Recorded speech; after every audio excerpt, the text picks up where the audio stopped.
It feels impossible to get a straight answer, doesn't it? It's like there's this constant static in the air. You try to look up something simple, something important, and you just get noise. One person yells this, another person yells the exact opposite. It's exhausting. After a while, you just want to turn it all off. This happens with almost everything. But I've been thinking about one topic where the static is just really loud: the climate. Why is this one so hard to talk about? It feels like the noise is the point. It makes you feel small. It makes you feel like you can't trust your own judgment. You hear a big report on the news, sounds so sure. Then an hour later, you see something else that says the report is a total lie, and that person sounds sure too. Who do you believe? I went looking. It led me down a couple of strange paths. The first was about who gets to write the official reports, who gets to be on the inside. It's this idea that maybe some people want the static, that they're trying to make it all confusing on purpose. The second path was stranger, this idea that people are secretly trying to control the weather. I don't have all the answers. I'm not here to pick a side. I'm just tired of sides. I wanted to look at the static itself. Why is it so hard to just find the truth? Because when we're all lost in the noise, we can't really talk about, well, anything real. Let's start with that first idea, the one that sounds like a political movie.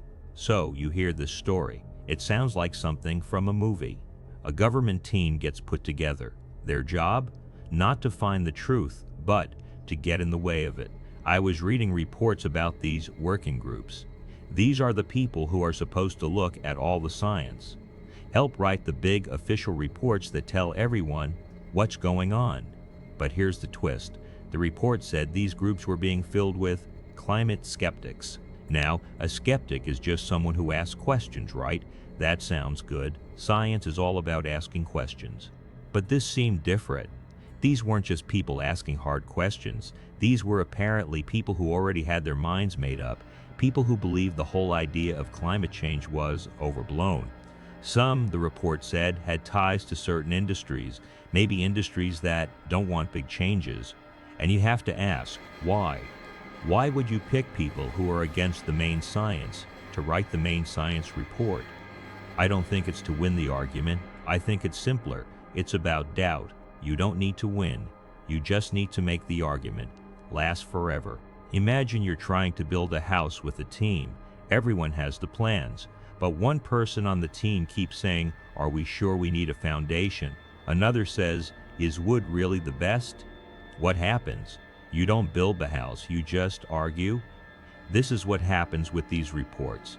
A group is supposed to give a clear answer, but if the group is full of people who disagree on the basics, what kind of report do you get? You get a mushy one.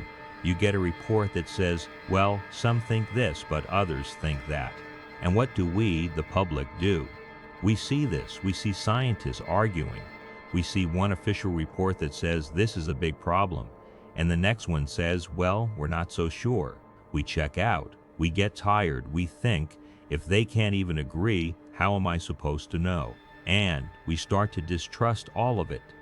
The goal might not be to win the debate. The goal might be to break the debate. Now, you have to be careful.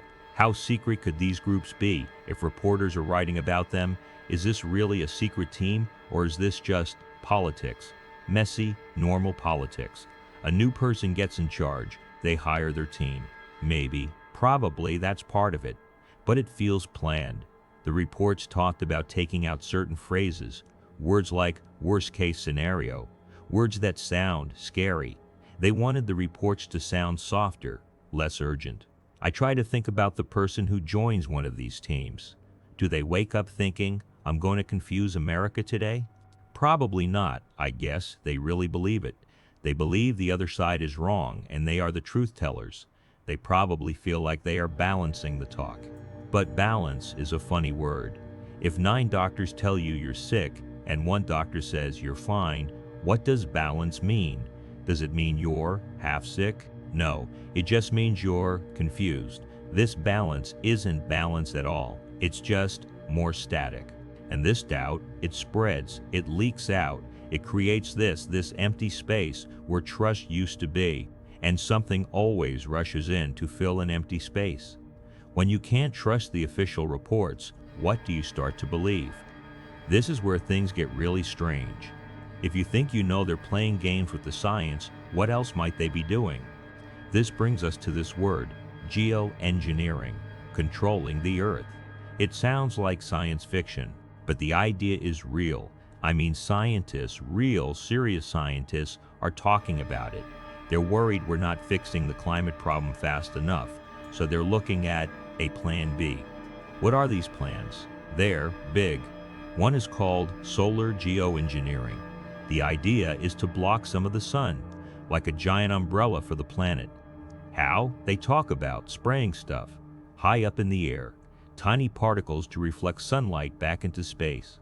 Another idea is carbon capture, building huge machines to suck carbon out of the air. So, let's be clear, these are real ideas. Scientists are discussing them in public. They also say, this is very risky. What if it messes up the rain? Who gets to decide? Who holds the remote control? These are the real questions. But this is where that vacuum comes in. This is where the distrust changes everything. We, the public, hear scientists want to spray the sky, and we also know we can't trust the official reports. So what happens? The discussion gets twisted into a plot. This is where the chemtrails idea comes from. You look up, you see the white lines from a plane. The official story is, it's just contrails, ice crystals, normal. But if you don't trust the official story, what do you see? You see spraying, you see a secret, you see them already doing it. Are they controlling the weather or controlling us? Is it population control? Is that why we have weird weather? Did they cause that drought? It's easy to laugh at this, to say that's just crazy. But we have to ask why. Why do these ideas stick? One reason is history. Let's be honest. Governments have done secret tests on their own people.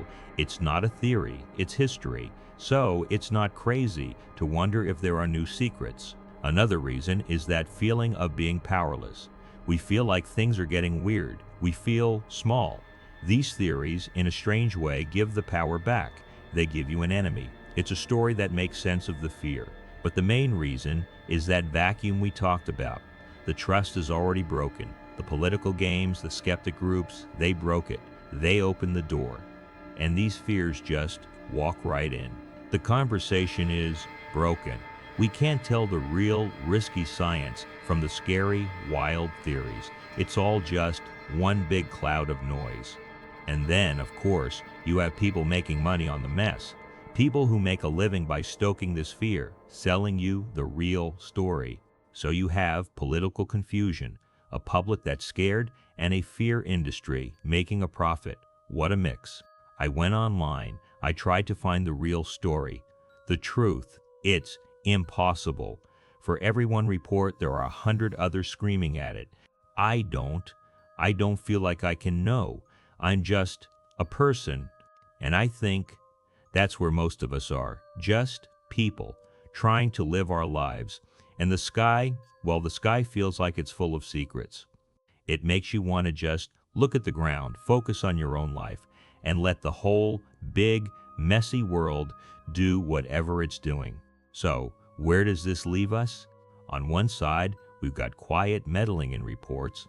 On the other, these huge fears about the sky.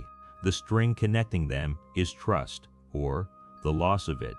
When people in charge play games with science, they think they're just winning a small fight, stopping one law, maybe. But they're really putting a crack in the foundation of how we know things. And the real problem isn't just about the climate. The real problem is that we've made it impossible to talk to each other about anything. How do we solve a big problem, any big problem, if we can't even agree on what's real? If we can't trust the same set of facts, we can't. I don't know what the full truth is. I don't think I'll ever know. But I'm pretty sure that the confusion is a tool. The goal, I think, is to make us all so tired, so cynical, so doubtful of everything that we just stop paying attention, stop caring. We just turn off the news, and we let the people who like the static, we just let them run things. And that feels like the real danger. That quiet giving up.